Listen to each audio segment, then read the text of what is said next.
Tonight on CFTK-TV News, the NDP and the Conservatives are seeking Green's party support. The BC Coroner's Service has put out some brand new statistics, and Justin Trudeau continues to face pressure to quit as the Liberal leader. Northwest BC's only television news team. We are CFTK-TV News. Good evening, I'm Cale Maslin, and here's what's making the news in the Northwest and beyond for today. To start, new stats on unregulated drug deaths have recently been released publicly by the BC Coroner's Service, and BC has seen an 8% decrease in the number of toxic drug deaths in 2024 compared to the first 9 months of the previous year. However, Northern Health is still one of the most affected regions in the entire province. Here's CFTK's Jaylene Matthews with some more information on those statistics. Unregulated toxic drugs killed 187 British Columbians in August and 183 in September, according to the BC Coroner's Service. In both August and September, approximately 6 people died each day in BC from suspected unregulated drugs. Northern Health has the highest toxic drug death rate of the regions at 70 deaths per 100,000. That's compared to the provincial average of 41 deaths per 100,000 individuals in 2024. In Terrace, unregulated toxic drug deaths continue to climb year over year. In 2016, we saw 4 toxic drug deaths in a year, and now in 2024, that number is at 23 deaths due to illicit drugs in just the first 9 months of the year. The toxic drug death rate in Terrace is over 3 times the rate it is in Smithers and nearly 3 times the rate of Kitimat's. Terrace also has the worst drug death rate of any community in the north by a long shot. The rate in Terrace is currently 150 deaths per 100,000, and the next highest in the north is Prince George with 114 deaths per 100,000. Across BC, fentanyl is still the drug most commonly involved. In 2014, fentanyl was involved in 24.6% of unregulated drug deaths in BC.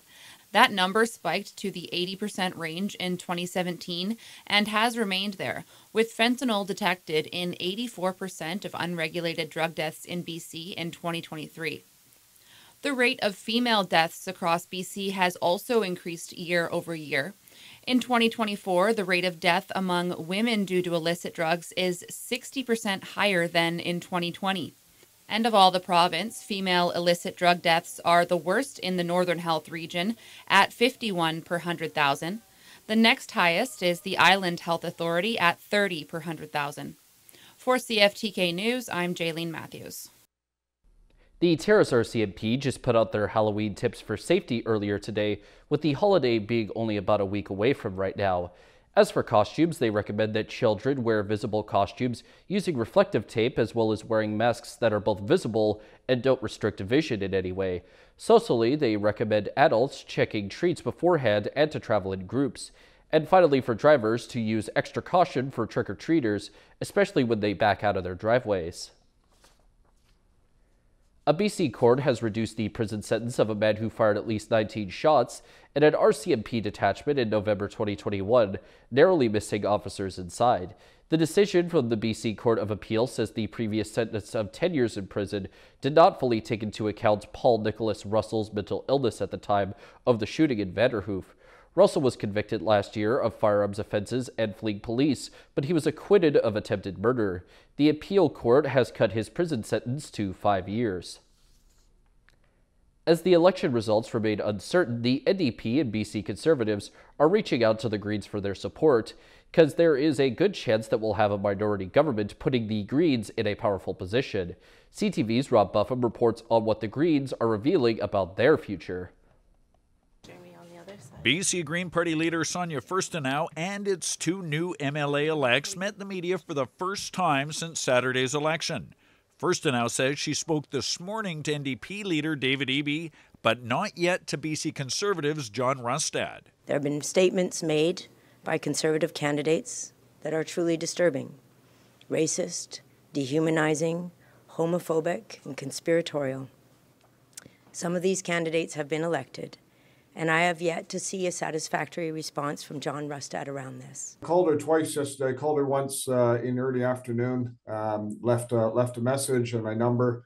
I called her again last night about 6 hours later, and she didn't pick up. So hopefully I'll be able to get an opportunity to connect with her at some point here. Subject to recounts and mail-in ballots, the Greens hold the balance of power. First announced spearheading negotiations, clearly seem partial to supporting the NDP despite campaign attacks.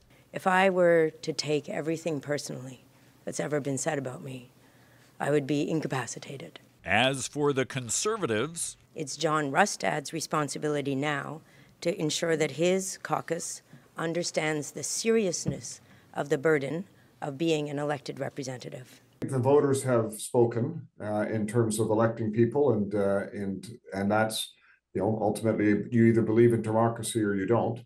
I believe in democracy, and the voters had an opportunity to have a say. First Now was tight-lipped about timing for any deal, what promises were needed to secure Green support for either party, other than citing the Greens platform. We're open to having discussions, and I very much look forward to it.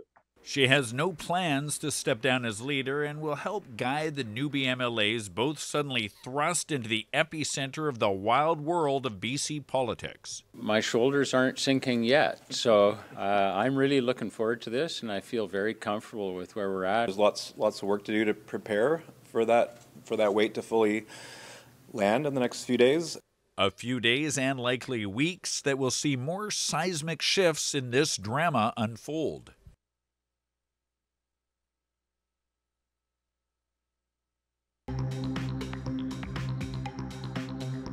Coming up next, the weekend flooding resulted in a lot of ICBC claims being filed. Welcome back. We've learned more about destruction from the weekend's atmospheric river, this time in West Vancouver, where dozens of people remain out of their homes after water and debris roared into their building. Residents say the city of West Vancouver wasn't prepared for this emergency. CTV's Yasmin Gandam has the story. Pack up some things and get out of the house. Brittany Latour and her husband Mark moved into their home just 6 months ago. Yeah, this was supposed to be our home where we were going to raise our child. It's close to family, which is why we moved back to the North Shore. Massive amounts of rocks came down the culverts near their home, flooding the basement and wiping out the power. And water is still pouring into our house. Just a few minutes away, an apartment building on Bellevue Avenue has been hammered with rain and debris.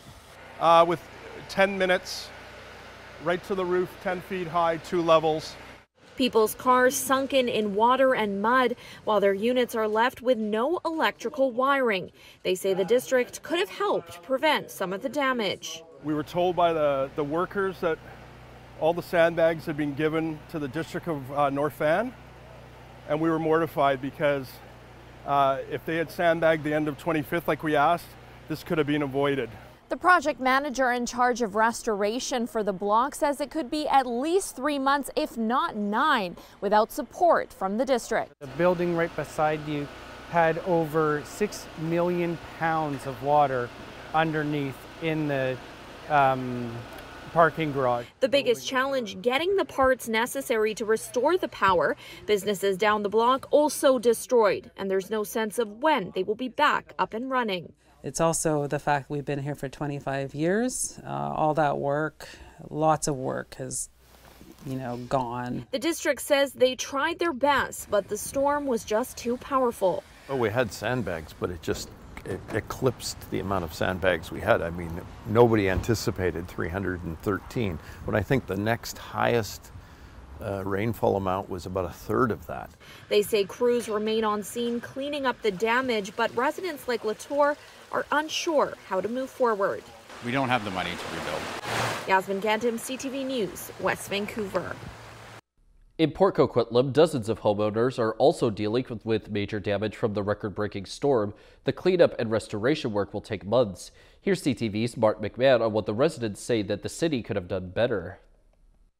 I'd say 2.5, 3 feet of water went through the whole house. Ken Swain has a major mess on his hands. His front yard is strewn full of ruined mattresses and other furniture.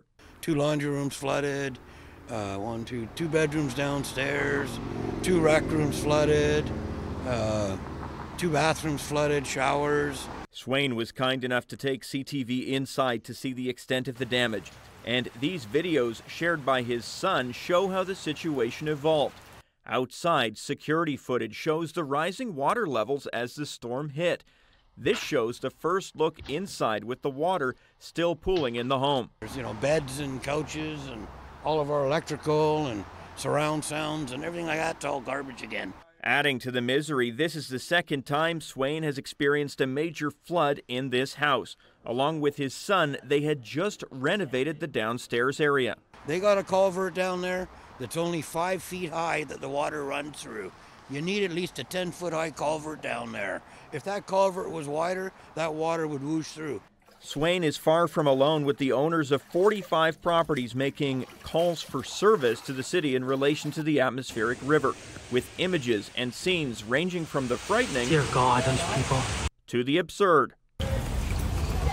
Yes. Port Coquitlam Mayor Brad West is promising a review of what happened. After an event like this, we're definitely going to conduct an internal review of everything from our proactive maintenance activities on our drainage infrastructure, from our emergency response, and I think there's always an opportunity to learn and grow and learn from these types of events, and that's what we're focused in on doing. And God, what a nightmare. The city has plans for 2 pump station upgrades at a cost of $24 million in the next 2 years. In the meantime, Swain and dozens of other homeowners have been left to pick up the pieces and try to make their homes livable once again. Martin McMahon, CTV News, Port Coquitlam. And now we know how many ICBC claims have been filed for water damage to vehicles after the atmospheric river. Whether those cars will be repaired or written off may depend on how the water got in. CTV's Shannon Patterson reports. The driver of this sedan likely regretted trying to navigate through floodwaters during Saturday's atmospheric river. The engine was running as the car floated away. So if you drive into a large puddle, there's a really good chance that the water is going to go into the intake of your engine, hydraulic to pistons, and then you're likely looking at bent connecting rods and various internal pieces of damage to the engine. Water damage can affect electrical systems, mechanical systems, and lubrication systems of an engine. It's very difficult to diagnose. Sometimes it takes weeks, months, even years for these problems to arise. While vehicles that were parked when the floodwaters hit may fare better mechanically, even with the slightest bit of water intrusion, if the moisture is not removed, you can be looking at an extensive repair bill just based on the amount of humidity and where the humidity can get. Since last Friday, ICBC has received 266 insurance claims for water damage to vehicles. So some of the older vehicles might be written off and scrapped, as opposed to some of the newer models or higher end vehicles. They might go ahead with repairs. It's very expensive, and it takes a very long time to confirm all the procedures are in place. The experts' advice: don't ever drive into floodwater. For a vehicle like this, for example, I wouldn't go past the lower end of the bumper here. If you run into anything deeper, it poses the risk of getting it into the engine compartment. And if your parked vehicle was partially submerged, don't start the engine once the water has receded. I would honestly call a tow truck almost immediately. Starting the engine, there's a risk associated with that, so I wouldn't recommend doing that. But getting it towed to a trained professional would be the best course of action. We will likely see more heavy rains this fall and winter, and you don't want to end up like this driver. Shannon Patterson, CTV News. Turning to tonight's weather, the north coast will be home to a chance of showers, plus a low of 4 degrees. The Terrace-Kitimat area should see a chance of showers as well, while their low sits at 0 degrees, and the Bulkley Valley and Lakes District will deal with a few clouds and a low down at minus 10 degrees. On the north coast, the week for them will possibly see a little sun, but mostly clouds and rain otherwise, as the high jumps from 10 to 8 degrees. In the Terrace-Kitimat area, the upcoming week will consist pretty much entirely of rainy and cloudy days too, but the high will instead shift from 5 to 7 degrees. And in the Bulkley Valley and Lakes District, the next week or so may see a little sun too outside of all the clouds and rain, but will also be home to a high bouncing between 8 and 4 degrees. Checking out the highways now, visit Drive BC for the latest and up-to-date conditions, and as always, drive safe out there. On Highway 16, there is slippery sections, maintenance, utility work, and construction work. Highway 118 has some roadside brushing. Highway 37 has some slippery sections, utility work, and roadside brushing. Highway 37A has slippery sections too, some construction work and slippery sections on the Nishka Highway, and the Telegraph Creek Road has slippery sections of its own. And this is what the roads were looking like this afternoon around the region from the view of the province's highway cams.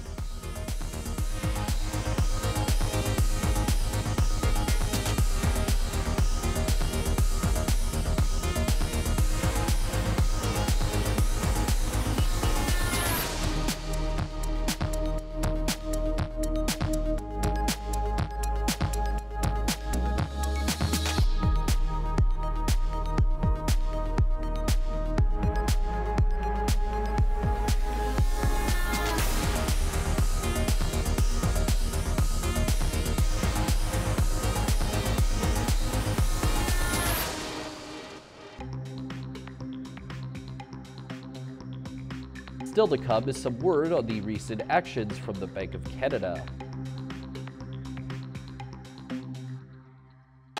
Welcome back. Will he stay or will he go? That's the question many are wondering about Prime Minister Justin Trudeau as he faces pressure to resign as the Liberal Party leader. CTV's Judy Trinh looks at how the internal push played out during a high-stakes caucus meeting. The Prime Minister arrived 1.5 hours before the caucus meeting. Reporters gathered at all the entrances, waiting for the drama to unfold. Among the first Liberal MPs to arrive, the vocal Atlantic backbenchers, who aren't running again. We do need to change the leadership, but in the end, caucus majority will rule, and I'll be able to look in the mirror and say my piece. There are more than 20 Liberals who have signed a letter asking Justin Trudeau to step down. Before the meeting, some said they will consider voting against their own party. None of us are happy to be called garbage, but there are people there that want to run again, and they're nervous because of what polls are saying. Don't talk about caucus outside of caucus. Rumblings of the caucus revolt has dominated headlines for nearly 2 weeks, angering senior members. When you look divided, you look weak. There was another option for the 20 or so people apparently that signed a letter that could have had a private meeting with the Prime Minister, outlined their fears and their concerns. It was not necessary. The meeting lasted more than 3 hours. Sources tell CTV no letter was presented and there was no list of names. But some MPs did go to the mic to speak about leadership change. This is the first time we're actually discussing this issue. So this will be a full conversation. This isn't a code red situation, and the Prime Minister can sure as hell handle the truth. And what was happening there, although it will remain confidential, is really about MPs telling the Prime Minister the truth. I believe Justin Trudeau will be leading the next election. So thank you. What Mr. Poilievre would do to this country is the type of thing that keeps us all up at night. And I have a lot of pride in a caucus that's willing to have tough conversations. I think that's profoundly democratic. To hammer home the point, the Liberals staged a standing ovation at the start of question period. So after 3.5 hours of airing grievances, what isn't clear is what has changed. It appears the Prime Minister is staying on, and the Liberals have yet to decide what their strategy is in taking on Pierre Poilievre. Judy Trinh, CTV News, Ottawa. The Bank of Canada has lowered its key interest rate by a 0.5 percentage point. The supersized cut is expected to bring relief to many Canadians that are struggling with affordability. CTV's Reagan Hasegawa has more on what the change could end up meaning for the real estate market. This is a bold move by the Bank of Canada, a major interest rate cut of 50 basis points, the lending rate now sitting at 3.75%, and more cuts are expected. This is the fourth rate cut in a row. The central bank says its job has now shifted from lowering inflation to maintaining it at around its 2% target. As of September, it was at 1.6%. All this suggests we are back to low inflation. This is good news for Canadians. Now our focus is to maintain low, stable inflation. We need to stick the landing. Though he says it's going to take a while for Canadians to feel the effects of the price of food, rent, and housing to stabilize. But relief will be felt by mortgage holders, borrowers, and first-time homebuyers quickly. This is great news for anybody who's got a variable rate mortgage right now. What this means is that for every $100,000 in mortgage money that you've currently borrowed, you're actually looking at a decrease of $29.96. So for a lot of homeowners, that's going to feel like a big relief. This mortgage broker says this is an opportune moment for buyers to make their move. It is currently a buyer's market. You need to get in before everyone else does. For those people who are sitting on the fence, you want to certainly get in before them. A lot of these fence sitters will be getting off that fence in Q1 of 2025, and it's better to be in a market where there's less competition. But as far as prices go, I don't expect much movement in home prices for the balance of 2024. Any appreciation that'll take place will likely happen in the first half to the back half of 2025. Governor Tiff Macklem says more cuts are expected as long as the economy moves in line with what the central bank has forecast. Reagan Hasegawa, CTV News, Burnaby. And now we turn our attention to how the stock markets are currently looking. The Canadian dollar is down 1/100 of a cent. The price of gold is up $19.50. Oil is down 58 cents. Natural gas is up 12 cents. Aluminum is up $16. In Toronto, the TSX is down 22.07 points. The Venture Index is up 8.35. In New York, the Dow Jones is down 140.59 and Nasdaq is up 138.84. Still ahead, the Canucks have gotten back on track after a sluggish start. Welcome back.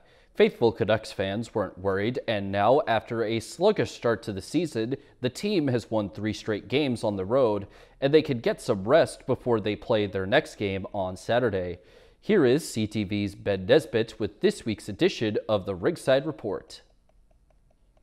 Comes back, Hughes with a shot, Miller on the rebound, scores! Hughes takes a pass, puts one in front, tipped on goal, stop, rebound loose, Garland scores! An offensive onslaught. The Canucks put up 6 goals in Chicago Tuesday night to close out their road trip with a 3rd straight win.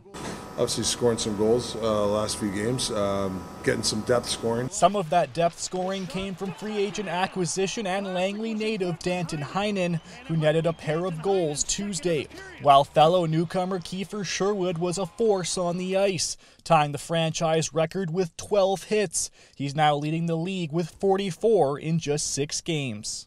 Ultimately, I think it's more just about the style and identity I want to play with and bring to the line and team.